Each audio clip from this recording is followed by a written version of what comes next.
Aroma melati dan sedap malam menyeruak lembut, mengisi setiap sudut aula hotel bintang 5 yang disulap menjadi panggung sakral. Pendingin ruangan bekerja tanpa suara, menyebarkan hawa sejuk yang kontras dengan kehangatan yang seharusnya meliputi sebuah perayaan cinta. Di pelaminan yang berhias gebyok ukir berwarna putih gading, Amara duduk bersimpuh di samping Reno, pria yang beberapa menit lalu telah sah menjadi suaminya. Jemarinya terasa dingin di dalam genggaman Reno yang hangat. Gaun pengantin yang ia kenakan terasa pas di badan. Sebuah desain klasik yang elegan namun tidak berteriak kemewahan. Pilihan yang sengaja ia ambil, sebuah kompromi antara seleranya yang sederhana dan keinginan keluarga Reno akan sebuah pesta yang megah. Dari sudut matanya, Amara bisa melihat ibunya, Ibu Wati, duduk di barisan keluarga. Wanita parubaya itu tampak begitu ayu dalam balutan kebaya kutu baru berwarna lavender. Kain batiknya yang sederhana namun serasi memancarkan keanggunan yang tak lekang oleh waktu. Seulas senyum tulus tak pernah lepas dari bibirnya. Senyum yang sama yang selalu berhasil menenangkan Amara di saat-saat tersulit. Senyum itu adalah rumahnya. Di seberang sana, duduk calon ibu mertuanya, atau lebih tepatnya, kini sudah menjadi ibu mertuanya, Ibu Ratna. Wanita itu adalah antitesis dari ibunya. Dalam balutan gaun malam rancangan desainer ternama yang berkilauan, perhiasan berlian di leher dan pergelangan tangannya seakan berlomba mencuri cahaya lampu kristal di atas mereka. Senyumnya ada, tapi tidak mencapai matanya. Matanya sibuk mengawasi, menilai setiap tamu yang datang, setiap detail acara, seolah sedang menginspeksi sebuah proyek investasi. Sejak awal, Amara sudah merasakan getaran tak nyaman itu. Saat prosesi lamaran, Ibu Ratna pernah berujar dengan nada manis yang dibuat-buat. "Oh, jadi Ibu Wati ini guru SD honorer ya? Sungguh sebuah pengabdian yang mulia."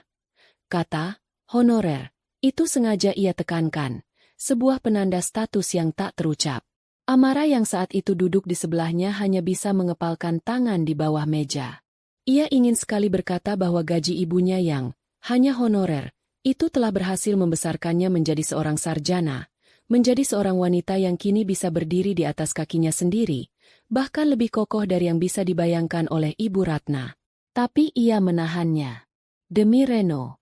Demi harapan akan sebuah keluarga baru. Reno adalah pria yang baik. Setidaknya, itu yang selalu Amara katakan pada dirinya sendiri. Ia perhatian, sopan, dan tampak tulus mencintainya. Satu-satunya kekurangan Reno adalah ia produk dari ibunya. Ia tumbuh dalam bayang-bayang Ibu Ratna yang dominan, terbiasa menuruti setiap keinginan dan standar tinggi yang ditetapkan oleh sang ibu. Reno tidak pernah benar-benar belajar untuk memiliki pendiriannya sendiri, terutama jika itu berseberangan dengan kehendak ibunya. Amara berharap, dengan pernikahan ini, ia bisa pelan-pelan membantu Reno untuk menjadi dirinya sendiri, untuk menjadi pemimpin dalam rumah tangga mereka. Sebuah harapan yang kini terasa begitu rapuh. "Amara, senyum yang manis dong, sayang." Wartawan dari majalah Prestige itu dari tadi menyorot ke arahmu. Bisik Reno lembut, menyadarkan Amara dari lamunannya. Amara memaksakan seulas senyum. Majalah Prestige. Tentu saja. Ibu Ratna pasti telah memastikan bahwa pernikahannya ini menjadi berita utama di rubrik sosialita. Bukan karena kebahagiaan putranya, tapi lebih sebagai penegasan status keluarganya. Amara melirik ke arah ibunya lagi. Ibu Wati sedang berbincang dengan salah seorang kerabat jauh. Tawa kecilnya terdengar tulus. Amara merasa hatinya sedikit menghangat. Ia tidak peduli dengan semua kemegahan palsu ini. Yang terpenting adalah ibunya ada di sini, menyaksikan hari bahagianya, dengan senyum di wajahnya. Setidaknya, untuk saat ini, itu sudah cukup. Ia tidak pernah memberitahu keluarga Reno tentang siapa dirinya yang sebenarnya. Bagi mereka, Amara adalah seorang manajer event organizer kelas menengah, dengan gaji yang lumayan namun tidak istimewa. Sebuah cerita latar yang ia ciptakan dengan sengaja. Ia lelah dinilai dari materi. Ia ingin dicintai karena dirinya apa adanya. Kenyataannya, Amara adalah pendiri sekaligus CEO dari sebuah perusahaan rintisan di bidang teknologi finansial yang sedang naik daun. Ia adalah seorang investor cerdas yang dalam diam telah mengumpulkan aset yang nilainya mungkin bisa membeli seluruh isi dari aula pernikahan ini, termasuk perhiasan yang dikenakan Ibu Ratna. Ia menyembunyikan semua itu bukan karena malu, tapi karena ia ingin melindungi dirinya dan ibunya dari dunia yang terobsesi pada label harga. Ia ingin memastikan Reno menikahinya karena cinta, bukan karena potensi kekayaannya. Sesi pemberian selamat dimulai. Para tamu dari kalangan atas, teman-teman sosialita Ibu Ratna, berjalan silih berganti. Mereka menyalami Amara dengan senyum kaku. Mata mereka secepat kilat memindai penampilannya dari ujung rambut hingga ujung kaki, seolah mencari-cari celah. Selamat ya, Reno. Akhirnya dapat juga. Sederhana ya pilihanmu, ujar seorang wanita dengan tas kulit buaya yang harganya mungkin setara dengan biaya renovasi sekolah tempat ibunya mengajar. Reno hanya tertawa canggung, sementara Amara hanya tersenyum tipis. Ia sudah terbiasa. Giliran keluarga dan teman-teman Amara yang naik ke pelaminan. Mereka datang dengan tulus, dengan pelukan hangat dan doa yang jujur. Hadiah yang mereka bawa terbungkus kertas kado sederhana, isinya mungkin seperangkat alat makan atau sprei katun biasa. Namun bagi Amara, itu jauh lebih berharga daripada amplop tebal dari kolega bisnis Ibu Ratna. Saat rombongan guru dari sekolah ibunya datang, suasana menjadi sedikit canggung. Mereka tampak begitu kontras dengan tamu-tamu lainnya. Kebaya mereka sederhana, riasan mereka tipis. Namun mata mereka memancarkan kebahagiaan murni untuk Ibu Wati dan putrinya. Ibu Ratna, yang berdiri tak jauh dari sana, berbisik kepada salah seorang temannya, namun suaranya yang tajam cukup untuk terdengar oleh Amara. Lihat itu. Jeng, besanku bawa rombongan sirkus. Aduh, malu-maluin saja. Untung wartawan lagi fokus ke meja makan. Darah Amara mendidih. Ia menatap tajam ke arah ibu mertuanya. Reno, yang juga mendengarnya, hanya menyentuh lengan Amara pelan. Sabar, sayang. Mama cuma bercanda. Bisiknya. Bercanda? Amara ingin sekali berteriak. Tapi ia melihat wajah ibunya yang tetap tersenyum, seolah tak mendengar apa-apa. Ibu Wati meraih tangannya, mengelusnya lembut, sebuah isyarat untuk tetap tenang. Sekali lagi, Amara menelan amarahnya. Ia melakukannya untuk ibunya. Puncak dari semua kepura-puraan ini akhirnya tiba. Saat sesi foto keluarga besar, di mana kedua keluarga seharusnya berbaur menjadi satu, insiden kecil itu terjadi. Ibu Wati, yang berdiri sedikit di belakang, mencoba bergeser untuk memberikan ruang lebih bagi fotografer. Tanpa sengaja, sikunya menyenggol tas tangan salah seorang teman dekat Ibu Ratna, wanita dengan tas kulit buaya tadi. Tas itu tidak jatuh, hanya sedikit terdorong. Namun reaksi yang ditimbulkan jauh dari kata sepadan. Aduh, pekik wanita itu, sambil memeriksa tasnya dengan panik seolah baru saja terkena cairan asam. Hati-hati dong, Bu. Ini tas Hermes. Tahu. Ibu Wati, dengan wajah pias, segera menangkupkan kedua tangannya. Maaf, Bu. Saya tidak sengaja. Sungguh, saya minta maaf. Ujarnya dengan suara bergetar. Ibu Ratna yang melihat kejadian itu dari dekat, seolah mendapatkan amunisi yang ia tunggu-tunggu. Ini adalah kesempatan emas untuk menunjukkan superioritasnya. Untuk menegaskan jurang pemisah antara dunianya dan dunia besarnya. Ia berjalan mendekat, bukan untuk menengahi, tapi untuk memperkeruh suasana. Wajahnya yang tadi dipasangi senyum palsu kini mengeras seperti batu. Ia menatap Ibu Wati dari atas ke bawah dengan pandangan menghina. Hari yang seharusnya sempurna itu kini berada di ambang kehancuran, menunggu satu kalimat pemicu untuk meledak menjadi serpihan. Dan Amara tahu, ledakan itu tak akan bisa lagi ia cegah. Maaf? Kamu pikir kata maaf bisa memperbaiki kalau tas ini lecet? Suara Ibu Ratna melengking, membelah kemeriahan pesta yang mulai riuh. Musik yang tadinya mengalun lembut kini terasa seperti iringan sebuah drama tragedi.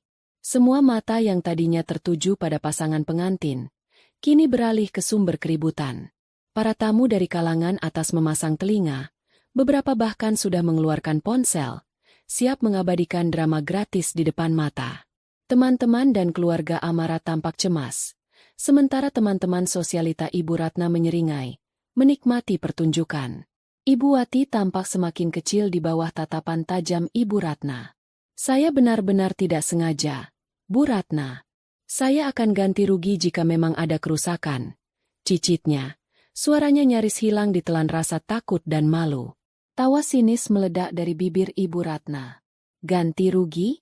Kamu mau ganti rugi pakai apa? Pakai gaji honorermu itu? Kamu tahu tidak harga tas ini? Gajimu selama 10 tahun pun tidak akan cukup. Hardiknya, setiap kata bagai cambuk yang melecut harga diri Ibu Wati. Dunia Amara seakan berhenti berputar.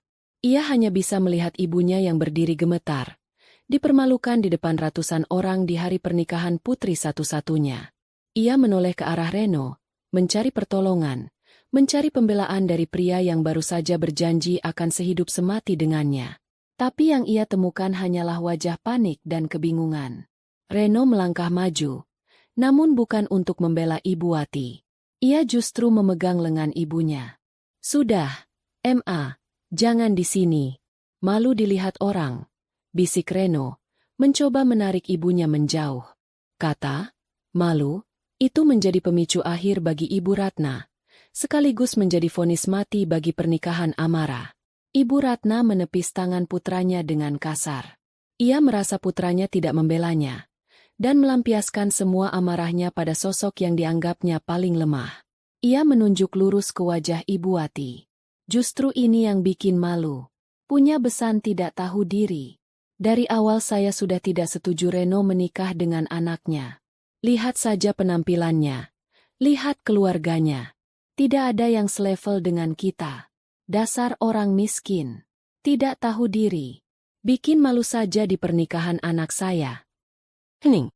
Jika ada suara jarum jatuh ke lantai marmer aula itu, mungkin akan terdengar seperti dentuman meriam. Kalimat itu dilontarkan dengan volume maksimal dan penuh kebencian, menggema di seluruh ruangan. Dasar orang miskin.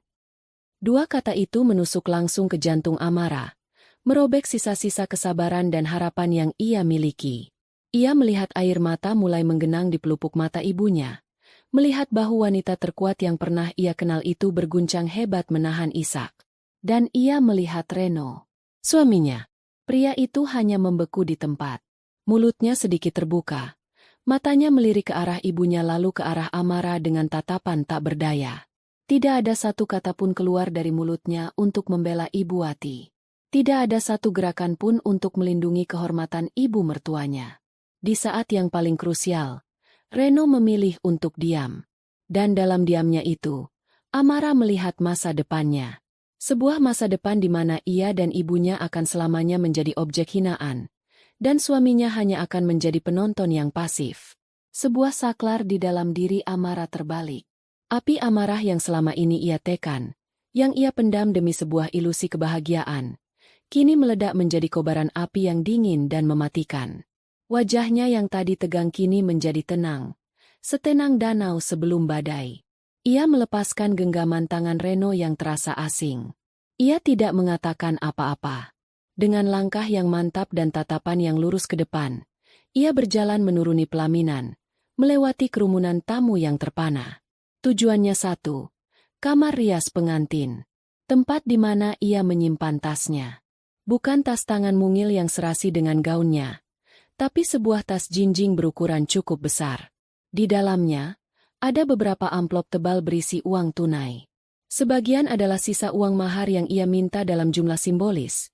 Sebagian lagi adalah uang yang ia siapkan sebagai hadiah kejutan untuk orang tuanya, untuk merenovasi rumah mereka, untuk memberangkatkan mereka umrah. Uang hasil kerja kerasnya. Uang yang menjadi bukti cintanya. Kini, uang itu akan memiliki fungsi yang baru. Beberapa detik kemudian, Amara kembali ke pusat drama. Ia berdiri di hadapan Ibu Ratna. Matanya menatap lurus ke mata wanita sombong itu. Ia membuka tasnya, dan tanpa ragu, mengeluarkan seluruh isinya. Gepokan uang kertas 100 ribuan yang masih baru dan renyah, terikat rapi dengan karet gelang. Ia pegang dengan kedua tangannya. Jumlahnya sangat banyak, cukup untuk membuat semua orang yang melihatnya menahan napas. Anda butuh uang ganti rugi, kan? desis Amara. Suaranya rendah namun tajam. Anda pikir semua di dunia ini bisa diukur dengan uang, kan? Anda pikir ibu saya miskin? Tanpa menunggu jawaban, Amara mengangkat tangannya tinggi-tinggi. Dan dengan satu gerakan penuh amarah yang terkontrol, ia melemparkan semua gepokan uang itu tepat ke wajah Ibu Ratna. Plah, plah, plah. Suara uang yang menghantam wajah dan tubuh Ibu Ratna terdengar begitu nyata. Hujan uang kertas berwarna merah menyebar di udara, kemudian berjatuhan di sekitar kaki Ibu Ratna seperti daun-daun di musim gugur. Wanita itu terhuyung mundur. Matanya membelalak tak percaya, lebih karena syok dan malu daripada rasa sakit. Di tengah keheningan yang mencekam itu, suara Amara kembali terdengar, lantang dan jelas, tanpa getar sedikit pun. Uang ini mungkin bisa membeli harga diri Anda, mungkin bisa membeli puluhan tas Hermes yang Anda banggakan. Tapi uang ini, bahkan seluruh kekayaan saya, tidak akan pernah cukup untuk membeli setetes air mata dan harga diri ibu saya yang sudah Anda injak-injak hari ini. Ia berhenti sejenak. Tatapannya menyapu Reno yang masih mematung, lalu kembali ke Ibu Ratna yang gemetar. Pernikahan yang didasari oleh penghinaan seperti ini tidak pantas untuk dipertahankan. Dengan gerakan perlahan dan simbolis, Amara menarik cincin kawin bertahtakan berlian dari jari manisnya. Cincin pilihan Ibu Ratna. Tentu saja, ia tidak melemparkannya. Ia berjalan ke meja terdekat dan meletakkan cincin itu dengan hati-hati. Suara denting kecil saat logam itu bertemu permukaan kaca meja terdengar seperti lonceng kematian bagi pernikahan mereka. Ia kemudian berbalik, berjalan menghampiri ibunya yang masih menangis dalam diam. Ia merengkuh bahu ibunya dengan lembut namun kokoh. "Ayo, Bu, kita pulang. Tempat kita bukan di sini," bisiknya. Ia menuntun ibunya, melewati lautan manusia yang memberinya jalan, melewati hujan uang kertas merah yang berserakan di lantai, meninggalkan kemegahan palsu, meninggalkan Reno yang akhirnya memanggil namanya dengan suara putus asa, dan meninggalkan Ibu Ratna yang berdiri terhina di tengah tumpukan uang yang menjadi simbol kekalahannya. Saat pintu aula tertutup di belakangnya, Amara tidak menoleh sedikit pun. Pesta telah berakhir, dan perang baru saja dimulai. Perjalanan keluar dari aula hotel itu terasa seperti melewati sebuah terowongan panjang yang dipenuhi tatapan mata. Setiap pasang mata terasa seperti jarum, menusuk kulit Amara dan ibunya. Bisikan-bisikan mulai terdengar seperti desis ular, menyebar dari satu meja ke meja lain. Amara tidak mempedulikannya. Ia memasang wajah tanpa ekspresi, dagunya terangkat, tangannya menggenggam erat lengan ibunya, menjadi perisai bagi wanita itu dari dunia yang tiba-tiba menjadi begitu kejam. Bapaknya berjalan di depan, sosoknya yang biasanya tenang kini memancarkan aura kemarahan yang tertahan, membuka jalan bagi istri dan anaknya. Mereka tidak menoleh ke belakang saat Reno meneriakkan nama Amara. Suara pria itu terdengar jauh, teredam oleh dinding kaca tebal dan pintu yang tertutup rapat, memisahkan dua dunia yang seharusnya bersatu hari itu. Di lobi hotel yang mewah, beberapa tamu yang baru datang menatap bingung pada rombongan kecil dengan wajah sembab yang kontras dengan gaun pengantin yang masih dikenakan Amara. Petugas valet yang tadi pagi menyambut mereka dengan senyum ramah kini menatap dengan canggung, buru-buru mengambil mobil keluarga mereka. Sebuah mobil MPV sederhana yang tampak begitu kerdil di antara deretan sedan Eropa yang mengkilap. Di dalam mobil, keheningan terasa memekakan. Bapaknya fokus menyetir. Buku-buku jarinya memutih di roda kemudi. Ibu Wati duduk di kursi belakang, memalingkan wajah ke jendela, menatap gemerlap lampu kota Jakarta yang kini terasa mengejek. Isak tangisnya sudah berhenti, namun getaran di bahunya masih terasa. Amara duduk di kursi depan. Tatapannya kosong menembus kaca depan. Adrenalin yang tadi memompanya kini surut, meninggalkan rasa lelah yang luar biasa dan sebuah lubang menganga di hatinya. Ia tidak menyesali keputusannya. Tidak sedetik pun. Yang ia sesali adalah mengapa ia tidak melihat tanda-tanda itu lebih awal. Mengapa ia membiarkan dirinya terbuai oleh harapan palsu. Ia mengingat semua momen kecil yang seharusnya menjadi peringatan. Saat Ibu Ratna mengomentari pilihan universitasnya yang bukan universitas swasta ternama. Saat Ibu Ratna membanding-bandingkan pekerjaannya dengan pekerjaan menantu teman-temannya yang menjadi dokter atau pengacara. Saat Reno selalu mengakhiri perdebatan mereka dengan kalimat, "Ya sudah, ikuti saja kata Mama, biar cepat." Semua kepingan puzzle itu kini tersusun rapi, membentuk sebuah gambar yang mengerikan. Ia tidak akan pernah menjadi menantu yang cukup baik di mata Ibu Ratna. Dan Reno tidak akan pernah menjadi suami yang cukup kuat untuk melindunginya. Kepasifan Reno di saat ibunya dihina adalah bukti final. Itu bukan lagi tentang cinta atau kesalahpahaman. Itu tentang karakter. Dan karakter Reno ternyata serapuh yang ia takutkan. Perjalanan dari pusat kota ke rumah mereka di pinggiran terasa seperti perjalanan lintas waktu. Gedung-gedung pencakar langit yang angkuh perlahan digantikan oleh ruko-ruko, lalu jalanan yang lebih sempit, dan akhirnya masuk ke komplek perumahan mereka yang tenang. Saat mobil berhenti di depan rumah bercat krem yang sederhana, kontrasnya terasa begitu menyakitkan. Disinilah ia dibesarkan, di dalam rumah yang penuh cinta dan tawa, bukan kemewahan. Disinilah ibunya menunggunya pulang sekolah setiap hari, dengan segelas teh hangat dan cerita. Disinilah ayahnya mengajarinya naik sepeda. Rumah ini adalah saksi dari semua perjuangan dan kebahagiaan mereka. Dan hari ini, pemilik rumah ini, ratu di istana kecil ini, telah dihina sehina-hinanya. Bapaknya mematikan mesin. Keheningan kembali menyelimuti. "Sudah sampai," ujarnya pelan. Suaranya serak. Amarah yang pertama kali turun. Ia membukakan pintu untuk ibunya. "Ayo, Bu. Kita sudah di rumah." Ibu Wati turun dari mobil seperti robot. Langkahnya berat. Begitu masuk ke dalam rumah, kehangatan yang familiar seolah memecahkan bendungan air matanya. Ia terduduk di sofa ruang tamu, dan tangisnya pecah. Bukan tangis meraung-raung, melainkan isak tangis yang tertahan, yang menyiratkan luka yang begitu dalam. Bapaknya langsung memeluknya, mengelus punggungnya dengan gerakan menenangkan. Amarah membiarkan mereka sejenak. Ia berjalan ke kamarnya. Tempat gaun pengantin ini terasa semakin menyesakkan. Dengan gerakan cepat, ia melepaskan semua atribut pernikahan itu. Gaun yang berat, hiasan rambut yang menusuk, sepatu hak tinggi yang menyiksa.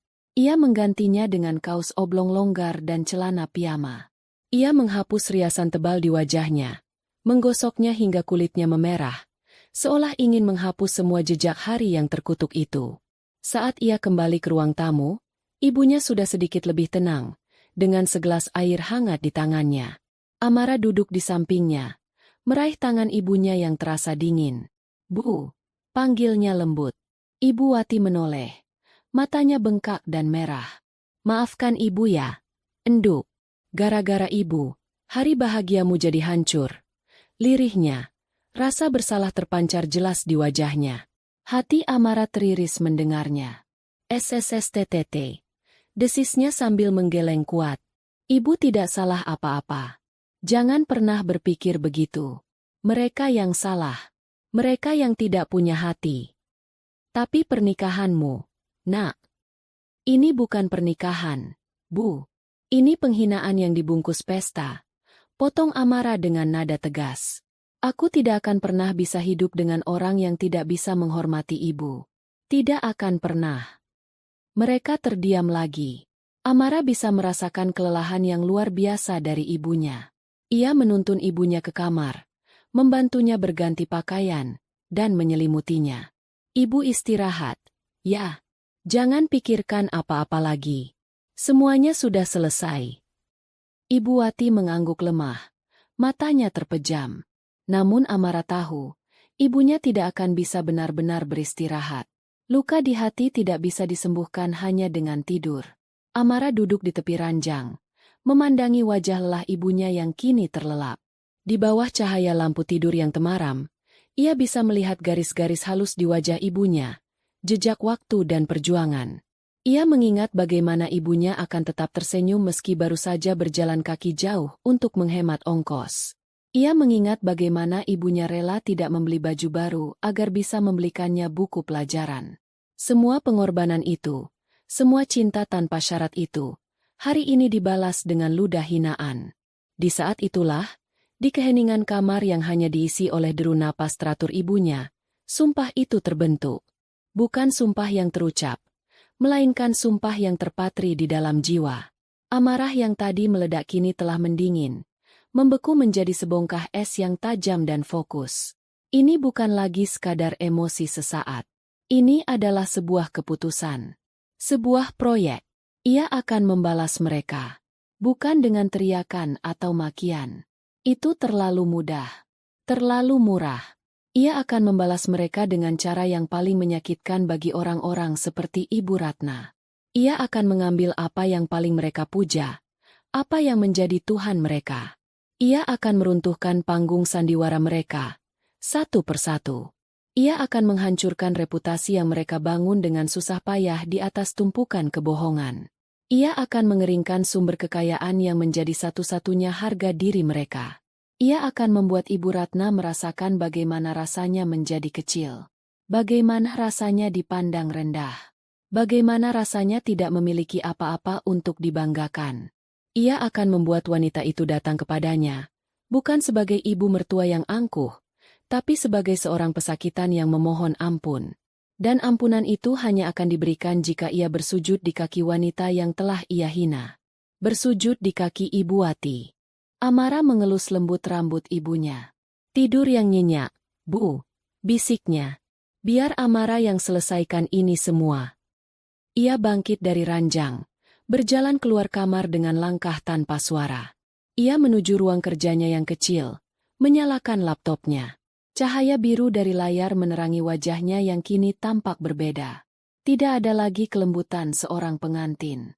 Yang ada hanyalah ketenangan dingin seorang predator yang telah menandai mangsanya.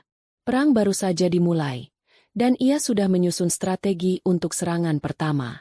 Fajar baru saja menyingsing saat Amara sudah duduk tegak di depan laptopnya. Semalam ia tidak tidur sama sekali. Matanya mungkin merah, tapi pikirannya sejernih kristal. Kamar tidurnya yang nyaman kini telah ia sulap menjadi pusat komando. Sisa-sisa euforia pernikahan, seperti bunga ucapan selamat yang belum sempat ia buka, telah ia singkirkan ke sudut ruangan, tak terlihat. Yang ada di hadapannya kini hanyalah layar laptop, secangkir kopi hitam pekat, dan sebuah buku catatan kosong yang siap diisi dengan rencana-rencana tajam. Ia bukan lagi Amara si pengantin yang patah hati.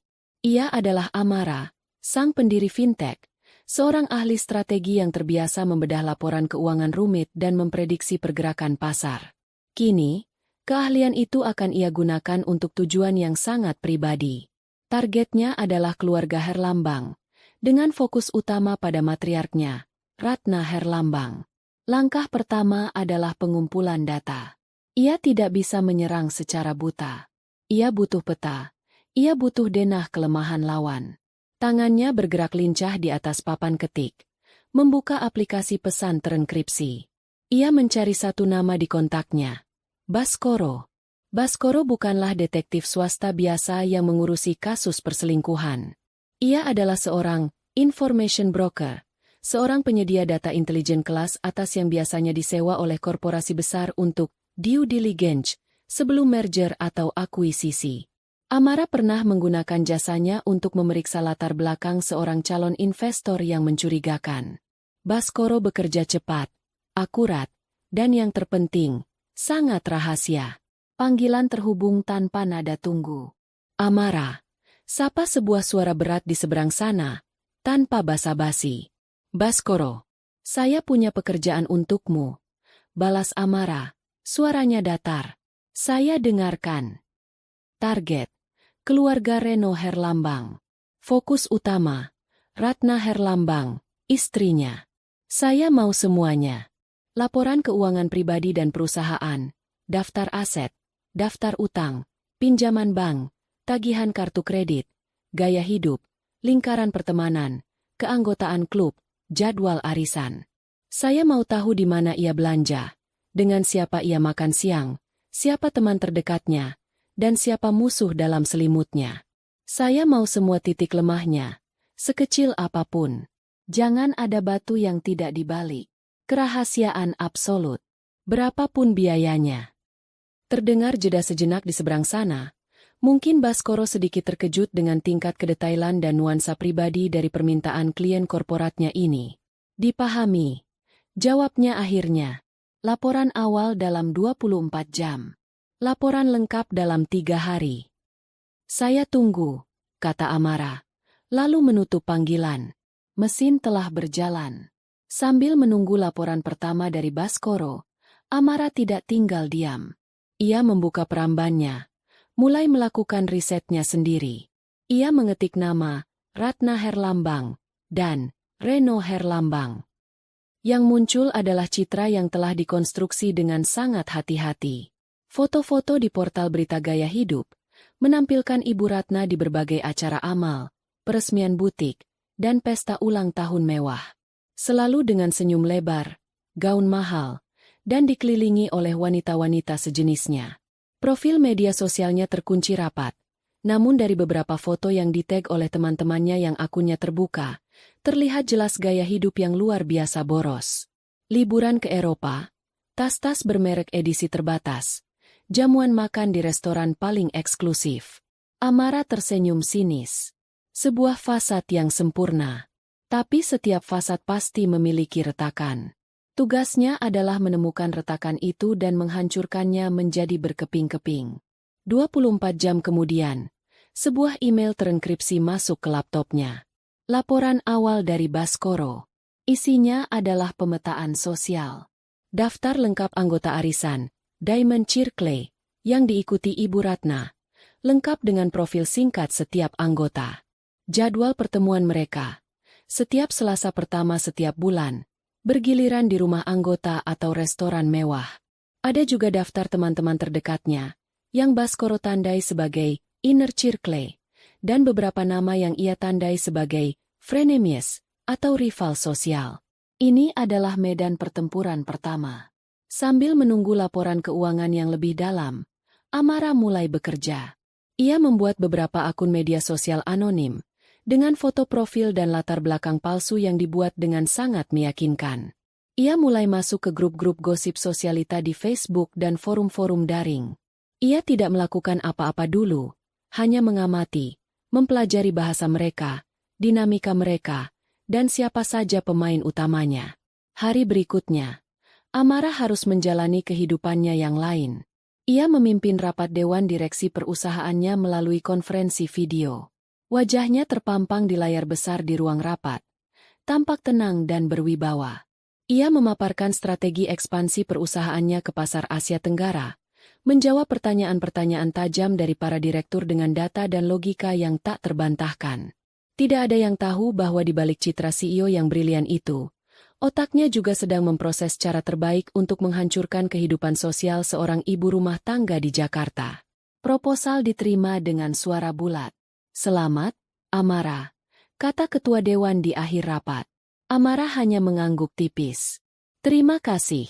Saya akan pastikan eksekusinya berjalan lancar."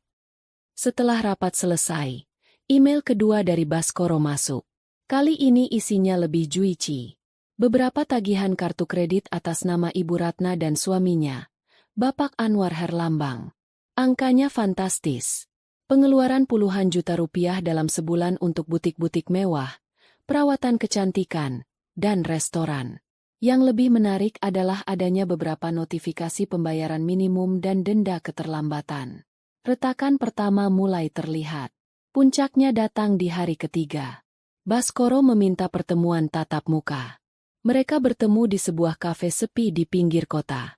Baskoro, seorang pria parubaya dengan penampilan biasa yang tidak akan menarik perhatian, meletakkan sebuah map tebal berwarna coklat di atas meja. "Semuanya ada di dalam," ujarnya pelan. Amara membuka map itu. Isinya adalah sebuah dosier yang merangkum semua kebohongan keluarga Herlambang. Laporan keuangan perusahaan properti milik Bapak Anwar Herlambang, PT Herlambang Jaya Perkasa, menunjukkan kerugian selama 3 kuartal berturut-turut. Mereka memiliki beberapa proyek apartemen kecil yang mangkrak karena salah urus dan kekurangan modal. Utang mereka ke bank menumpuk. Yang lebih parah, rumah mewah yang mereka tinggali dan pamerkan ternyata diagunkan ke bank dengan nilai pinjaman yang sangat tinggi, dan mereka sudah beberapa kali menunggak cicilan. "Mereka besar pasak daripada tiang," kata Baskoro, seolah membaca pikiran Amara. Gaya hidup sosialita itu dibiayai dari utang. Mereka berusaha mati-matian mempertahankan citra untuk menarik investor baru bagi perusahaan suaminya. Tapi sejauh ini belum ada yang mau masuk. Mereka diambang kebangkrutan. Amara menutup map itu perlahan. Jantungnya berdebar, bukan karena gugup, tapi karena sebuah kepuasan yang dingin. Ia telah menemukan pusat gempa dari seluruh bangunan kebohongan ini. Semuanya saling terkait. Status sosial Ibu Ratna bergantung pada kekayaan suaminya. Kekayaan suaminya bergantung pada citra yang mereka tampilkan. Jika salah satu pilar itu runtuh, maka semuanya akan ikut hancur. Kerja bagus, Baskoro. Transfer akan masuk dalam 1 jam, kata Amara sambil berdiri. Senang berbisnis denganmu, balas Baskoro, lalu menghilang di antara keramaian. Amara kembali ke mobilnya, meletakkan map coklat itu di kursi sebelahnya. Itu bukan lagi sekadar tumpukan kertas. Itu adalah senjatanya. Ia sudah tahu di mana harus menembak lebih dulu. Bukan fondasi keuangan mereka. Itu akan menjadi serangan pamungkas. Serangan pertama harus ditujukan pada apa yang paling rapuh dan paling dibanggakan oleh Ibu Ratna.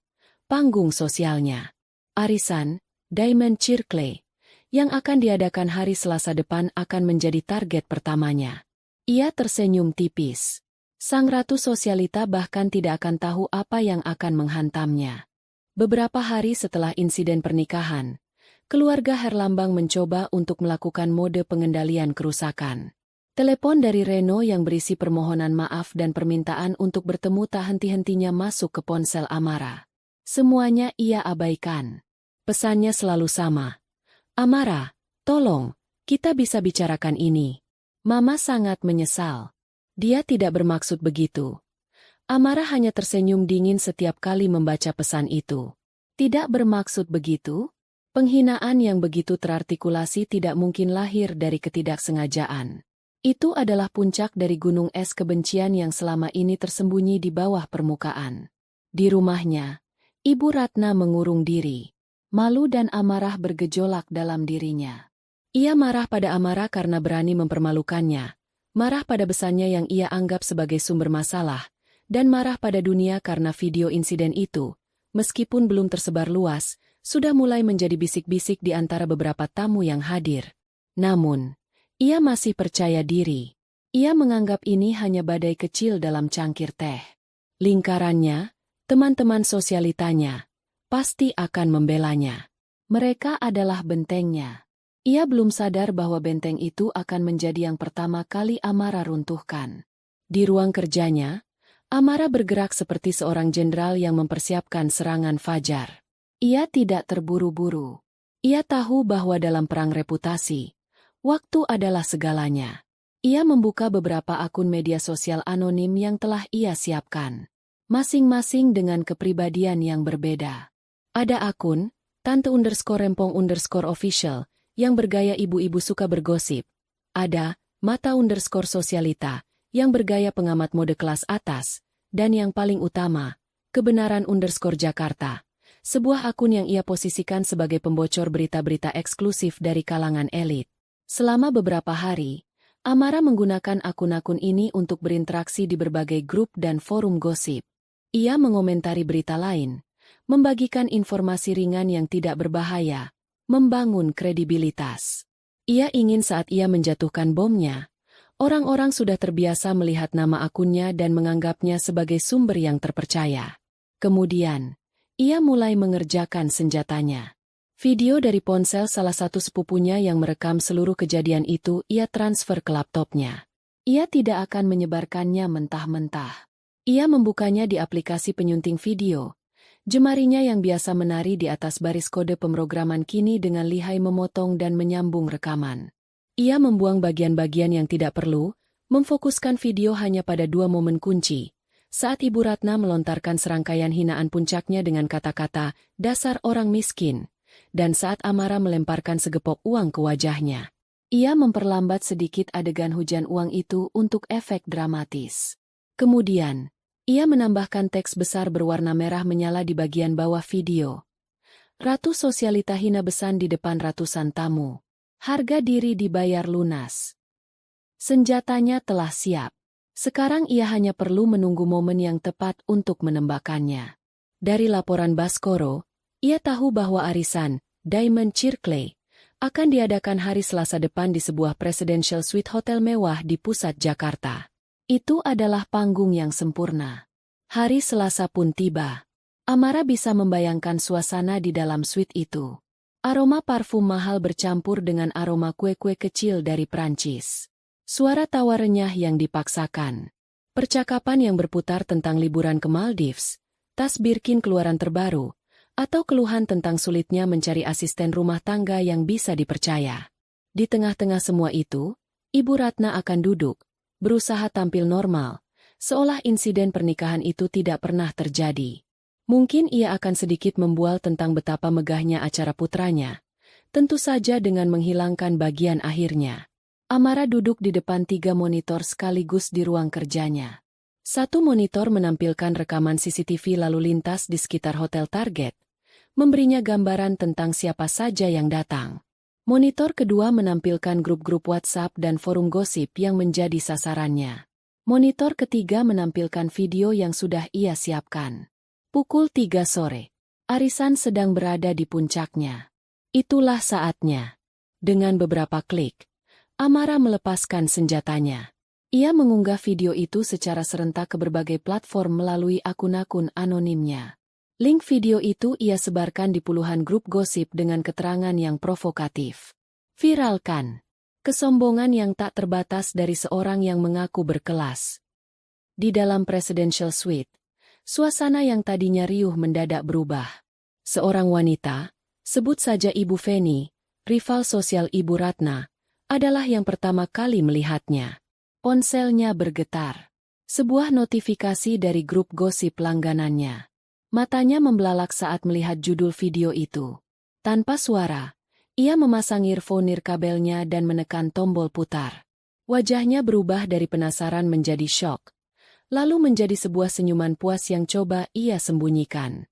Ia menyenggol teman di sebelahnya. "Lihat ini, Jeng. Gila," bisiknya. Seperti api yang menjalar di rumput kering, video itu menyebar dari satu ponsel ke ponsel lain di ruangan itu. Suara tawa perlahan mereda, digantikan oleh keheningan yang canggung dan desis bisikan. Semua orang mencoba untuk tidak terlihat sedang menonton, namun gerakan mata mereka yang terus melirik layar ponsel dan sesekali ke arah Ibu Ratna yang tidak sadar, sudah cukup menjelaskan semuanya. Ibu Ratna, yang sedang asyik bercerita tentang rencananya merenovasi teras rumahnya, mulai merasa ada yang aneh. Mengapa semua orang tiba-tiba diam? Mengapa mereka menatapnya dengan pandangan aneh? Campuran antara kasihan dan jijik. Kenapa pada diam? Ada yang lucu di HP masing-masingnya? Tanyanya, mencoba mencairkan suasana dengan tawa yang terasa hambar. Tidak ada yang menjawab. Akhirnya, Ibu Feni, dengan ekspresi prihatin yang dibuat-buat, angkat bicara. "Ratna, sayang mungkin kamu perlu lihat ini," ujarnya sambil menyodorkan ponselnya. Ibu Ratna meraih ponsel itu dengan bingung. Dan di sanalah ia melihatnya. Wajahnya sendiri, dalam tampilan close-up yang tidak menarik, sedang berteriak-teriak. Ia mendengar suaranya sendiri melontarkan kata-kata keji itu. Lalu ia melihat adegan yang paling memalukan, hujan uang kertas merah yang menghantam wajahnya. Di bawahnya, kolom komentar sudah dipenuhi ribuan hujatan. Wajah Ibu Ratna memucat. Darah seolah tersedot habis dari mukanya. Ruangan terasa berputar. Suara dengungan memenuhi telinganya. Ia menatap sekelilingnya, ke wajah teman-teman yang selama ini ia anggap sebagai sekutunya. Tidak ada simpati di sana. Yang ada hanyalah tatapan dingin, penghakiman, dan beberapa orang bahkan tampak menikmati penderitaannya. Ini tidak seperti kelihatannya. Gagapnya, mencoba membela diri. Ini salah paham. Video ini diedit. "Sudahlah, Ratna," kata sang tuan rumah dengan nada lelah. "Mungkin lebih baik kamu pulang dulu. Tenangkan diri. Sepertinya kamu sedang tidak sehat." Itu adalah sebuah pengusiran yang dibungkus dengan kalimat sopan. Satu persatu, teman-temannya mulai membuat alasan. "Aduh, aku baru ingat ada janji sama dokter gigi. Anakku telepon. Minta dijemput sekarang. Kayaknya aku juga mau pamit dulu. Tiba-tiba pusing. Dalam waktu kurang dari 15 menit, ruangan itu hampir kosong. Yang tersisa hanyalah Ibu Ratna yang duduk membeku di sofa mewah, dan beberapa pelayan hotel yang menatapnya dengan canggung. Penghinaan ini terasa 1000 kali lebih menyakitkan daripada lemparan uang Amara. Ini adalah pembunuhan karakter di depan umum, dilakukan di atas panggung yang paling ia banggakan. Ia mengambil tasnya dengan tangan gemetar dan berjalan keluar dari suite itu, melewati lobi hotel dengan kepala tertunduk untuk pertama kalinya dalam hidupnya. Di ruang kerjanya, Amara memantau semuanya dengan kepuasan dingin. Ia melihat jumlah penonton videonya meroket. Puluhan ribu, ratusan ribu, lalu menembus angka 1 juta. Nama Ratna Herlambang menjadi trending topik di Twitter Indonesia, dengan tagar mertua sombong. Ia membaca komentar-komentar netizen yang tanpa ampun. Ada yang mencaci makinya, ada yang membuat meme dari wajahnya, ada pula yang melacak dan menyebarkan alamat rumahnya. Serangan pertama berhasil. Benteng sosial Ibu Ratna telah runtuh. Reputasinya hancur lebur. Amara tahu, ini baru permulaan. Rasa malu sosial bisa pudar seiring waktu. Ia harus menyerang pilar berikutnya. Pilar yang menopang semua gaya hidup palsu itu. Ia kembali membuka laptopnya. Kini folder yang ia buka adalah map coklat dari Baskoro. Folder berisi laporan keuangan PT Herlambang Jaya Perkasa. Saatnya memulai serangan kedua. Beberapa minggu setelah badai sosial itu, kehidupan keluarga Herlambang berubah drastis. Ibu Ratna tidak lagi berani keluar rumah. Dering telepon terasa seperti teror, karena seringkali itu adalah wartawan dari media gosip atau sekadar orang iseng yang ingin memakinya. Teman-teman sosialitanya telah memblokir nomornya. Ia terisolasi dalam sangkar emasnya yang kini terasa seperti penjara. Bapak Anwar Herlambang, suaminya, juga merasakan dampaknya. Beberapa calon investor potensial yang sedang ia dekati tiba-tiba membatalkan janji pertemuan dengan alasan yang tidak jelas. Nama baik keluarga yang tercoreng ternyata berpengaruh langsung pada kepercayaan bisnis. Mereka berada di ujung tanduk. Tagihan utang semakin menumpuk, dan tekanan dari bank untuk segera melunasi tunggakan cicilan rumah semakin kencang. Bapak Anwar menghabiskan hari-harinya dengan frustrasi, menelepon ke sana kemari mencari pinjaman, namun semua pintu seolah tertutup. Ia adalah seorang pengusaha generasi tua yang tidak begitu paham seluk-beluk keuangan modern. Ia hanya tahu cara membangun dan menjual properti. Kini, saat fondasi keuangannya goyah, ia benar-benar kebingungan. Di sisi lain, Amara bekerja dengan presisi seorang ahli bedah. Ia tahu bahwa membiarkan mereka bangkrut begitu saja tidak akan memberikan kepuasan maksimal. Ia ingin memberikan mereka harapan palsu terlebih dahulu, mengangkat mereka sedikit, sebelum akhirnya menjatuhkan mereka ke jurang yang paling dalam. Langkah pertamanya adalah mendirikan sebuah perusahaan cangkang. Dengan bantuan tim hukumnya yang paling terpercaya, ia mendaftarkan sebuah perseroan terbatas dengan nama yang terdengar kokoh dan profesional, PT Nusantara Capital Investama. Kantornya hanyalah sebuah alamat virtual, dan direktur yang tercatat di akta adalah seorang pengacara junior di firma hukumnya, seorang pemuda cerdas dan loyal bernama Dani. Semua aliran dana untuk perusahaan ini ia atur melalui beberapa lapisan rekening, agar tidak bisa dilacak kembali kepadanya. Setelah PT Nusantara Capital Investama resmi berdiri, Amara memerintahkan timnya untuk melakukan langkah kedua, mengakuisisi utang-utang kecil PT Herlambang Jaya Perkasa. Mereka menghubungi supplier bahan bangunan, kontraktor kecil, dan kreditur perorangan yang pembayarannya telah ditunggak oleh Bapak Anwar. Dengan menawarkan pembayaran tunai sedikit di bawah nilai tagihan, banyak dari mereka yang dengan senang hati menjual piutangnya. Dalam waktu singkat, Nusantara Capital telah menjadi salah satu kreditur signifikan bagi perusahaan Herlambang, sebuah fakta yang belum diketahui oleh Bapak Anwar. Langkah ketiga adalah yang paling krusial, pendekatan. Suatu sore, saat Bapak Anwar sedang duduk termenung di kantornya yang sepi, teleponnya berdering. Sebuah nomor tak dikenal. Dengan malas ia mengangkatnya. "Selamat sore, dengan Bapak Anwar Herlambang." Sapa sebuah suara muda yang terdengar profesional. "Iya, saya sendiri. Ini siapa ya?" Saya Dani, dari PT Nusantara Capital Investama. Kami adalah sebuah perusahaan investasi yang memiliki fokus pada revitalisasi aset properti. Kami telah mempelajari portofolio PT Herlambang Jaya Perkasa, dan kami melihat ada beberapa potensi yang belum tergali. Apakah Bapak ada waktu untuk bertemu dan berdiskusi lebih lanjut? Jantung Bapak Anwar seolah berhenti berdetak sejenak, lalu berpacu kencang. Investor? Di saat seperti ini? Ini seperti oase di tengah padang pasir. Oh, tentu saja. Kapan dan di mana? Jawabnya dengan antusiasme yang tidak bisa disembunyikan. Pertemuan diatur di sebuah restoran hotel yang netral.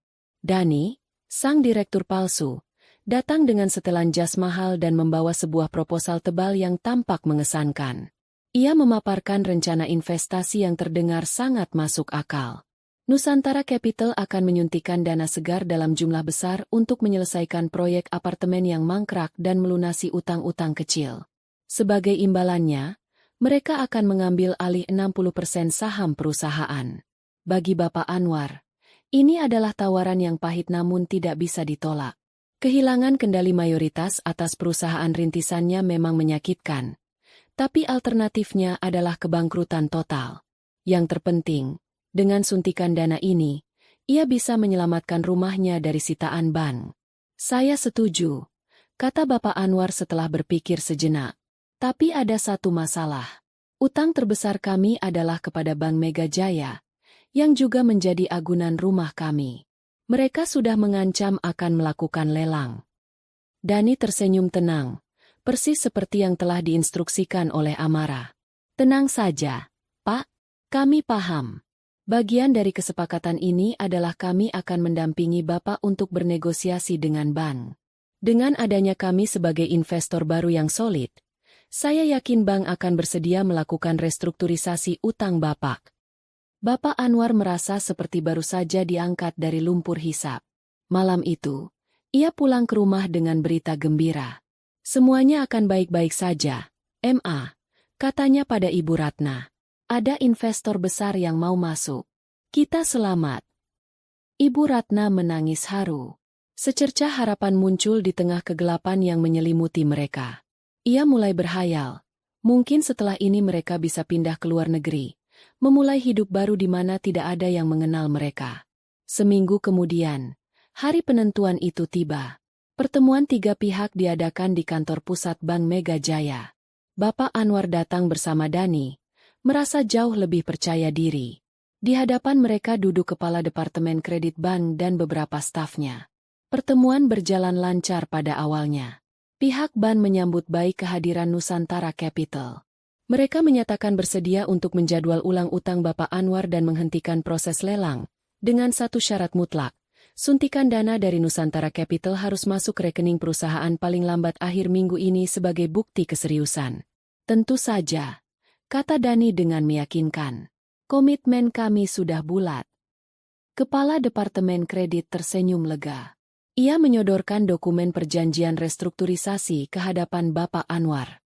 Kalau begitu, silakan Bapak tanda tangan di sini. Setelah itu, kami tinggal menunggu konfirmasi transfer dari pihak Nusantara Capital. Dengan tangan sedikit gemetar karena bahagia, Bapak Anwar meraih pulpen. Inilah momen penyelamatannya. Ia akan menandatangani dokumen itu. Tepat saat ujung pulpennya hampir menyentuh kertas, ponsel Dani bergetar. Ia melirik layarnya, sebuah pesan singkat dari Amara. Sekarang. Dani mengangkat wajahnya, ekspresinya yang tadi ramah kini berubah menjadi dingin dan formal. Tunggu sebentar, katanya. Semua orang menatapnya. Maaf, Bapak Anwar, bapak-bapak dari pihak bank. Ujar Dani dengan suara yang jelas dan tanpa emosi. Kami baru saja menerima instruksi final dari Dewan Komisaris kami di pusat. Setelah melakukan peninjauan ulang mendadak atas kondisi pasar dan juga mempertimbangkan risiko reputasi yang melekat pada keluarga Herlambang akhir-akhir ini, PT Nusantara Capital Investama dengan menyesal memutuskan untuk menarik kembali seluruh tawaran investasi kami. Efektif pada detik ini juga. Ruangan itu hening seketika. Bapak Anwar menatap Dani dengan tidak percaya. Apa? Apa maksudmu? Tapi Anda sudah janji. Dani tidak mempedulikannya. Ia menoleh ke arah kepala Departemen Kredit. Dan sebagai informasi tambahan, Bapak-bapak, PT Nusantara Capital Investama, dalam kapasitasnya sebagai kreditur yang telah mengakuisisi beberapa piutang PT Herlambang Jaya Perkasa dari pihak ketiga, dengan ini secara resmi menyatakan akan melayangkan somasi dan menagih seluruh utang yang jatuh tempo. Surat resmi akan menyusul dari tim hukum kami. Bom kedua meledak dengan daya hancur yang jauh lebih dahsyat. Pihak bank, yang melihat investor andalan menarik diri dan kreditur lain mulai menagih, langsung berubah sikap. Wajah kepala Departemen Kredit mengeras. Kalau begitu, tidak ada yang perlu dibicarakan lagi. Perjanjian restrukturisasi ini batal. Kami akan melanjutkan proses penyitaan aset dan pelelangan sesuai prosedur.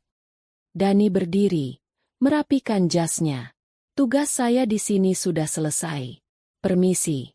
Ia berjalan keluar ruangan tanpa menoleh sedikit pun, meninggalkan Bapak Anwar yang terduduk lemas di kursinya. Pulpen yang tadi ia genggam dengan penuh harapan jatuh ke lantai dengan suara pelan. Dunianya runtuh dalam waktu kurang dari 5 menit. Ia kehilangan perusahaannya. Ia kehilangan rumahnya. Ia kehilangan segalanya.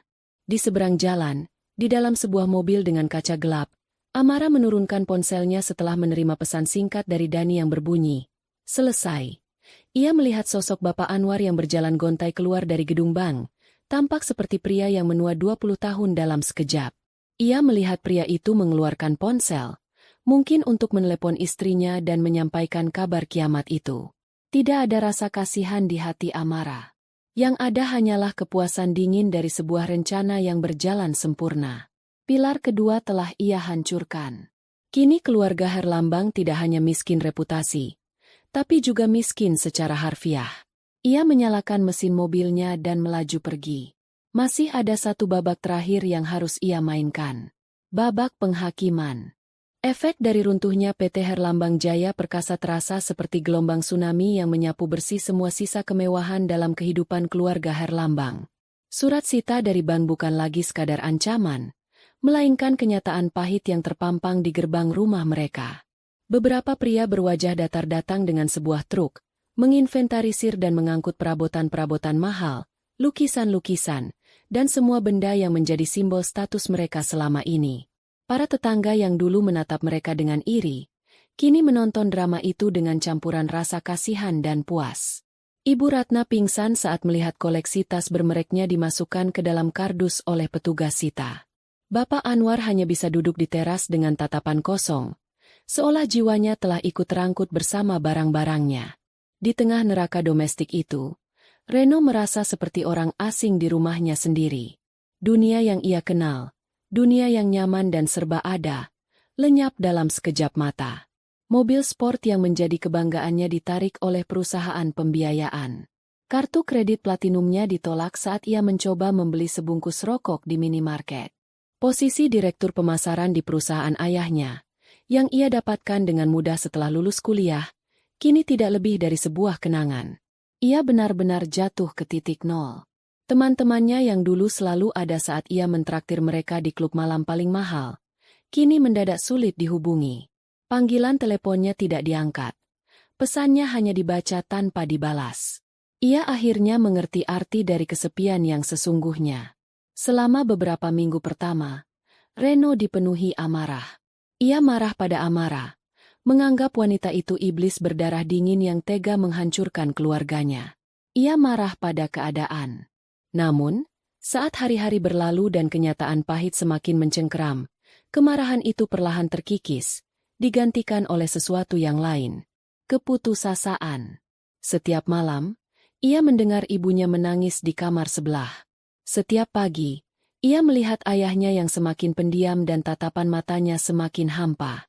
Ia melihat pantulan dirinya di cermin, seorang pria pengangguran yang tidak memiliki keahlian apapun selain menghabiskan uang ayahnya.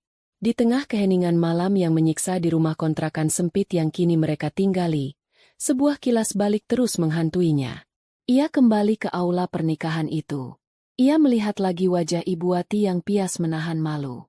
Ia mendengar lagi suara ibunya yang melengking penuh hinaan. Dan yang paling menyakitkan, ia melihat dirinya sendiri. Seorang pria dewasa, seorang suami, yang hanya berdiri mematung. Ia tidak mengatakan apa-apa. Ia tidak melakukan apa-apa. Ia membiarkan ibu dari wanita yang ia cintai dipermalukan di depan matanya. Dan satu-satunya kekhawatirannya saat itu adalah malu dilihat orang. Rasa malu yang sesungguhnya baru ia rasakan sekarang. Bukan malu karena miskin, tapi malu karena menjadi seorang pengecut. Ia akhirnya mengerti. Amarah tidak menghancurkan mereka tanpa alasan. Amarah hanya memberikan sebuah respons yang setimpal atas sebuah aksi. Dan aksi pemicunya adalah kesombongan ibunya dan kelumpuhan dirinya. Dengan kesadaran yang menyakitkan itu, Reno mengambil keputusan. Ia harus menemui Amara. Bukan lagi untuk marah-marah, tapi untuk memohon. Ia tidak peduli lagi dengan harga dirinya, karena ia sadar ia memang tidak memilikinya. Menemukan Amara ternyata lebih sulit dari yang ia bayangkan. Nomor ponselnya sudah tidak aktif. Akun media sosialnya sudah lama dihapus. Rumah orang tuanya tampak kosong. Dalam keputusasaannya, ia melakukan sesuatu yang seharusnya ia lakukan sejak dulu. Ia mencari nama Amara Anindita di Google. Hasil pencarian itu membuatnya tertegun. Artikel dari berbagai media bisnis ternama muncul di halaman pertama. Amara Anindita, CEO Fintech, Dana Cerdas. Masuk daftar 30 under 30 Forbes Asia. Wawancara eksklusif dengan Amara Anindita. Otak di balik revolusi pembayaran digital.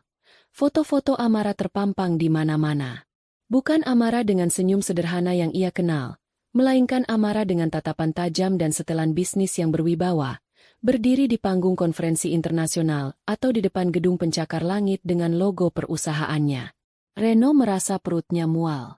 Jadi selama ini, wanita yang akan ia nikahi, wanita yang ibunya sebut miskin dan tidak selevel, adalah seorang raksasa industri teknologi, seorang wanita yang kekayaannya mungkin puluhan kali lipat lebih besar dari gabungan seluruh aset keluarganya di masa jaya mereka? Ironi itu terasa seperti sebuah tamparan yang sangat keras. Betapa bodohnya dia. Betapa butanya dia dan ibunya. Dengan informasi baru ini, ia tahu kemana harus pergi.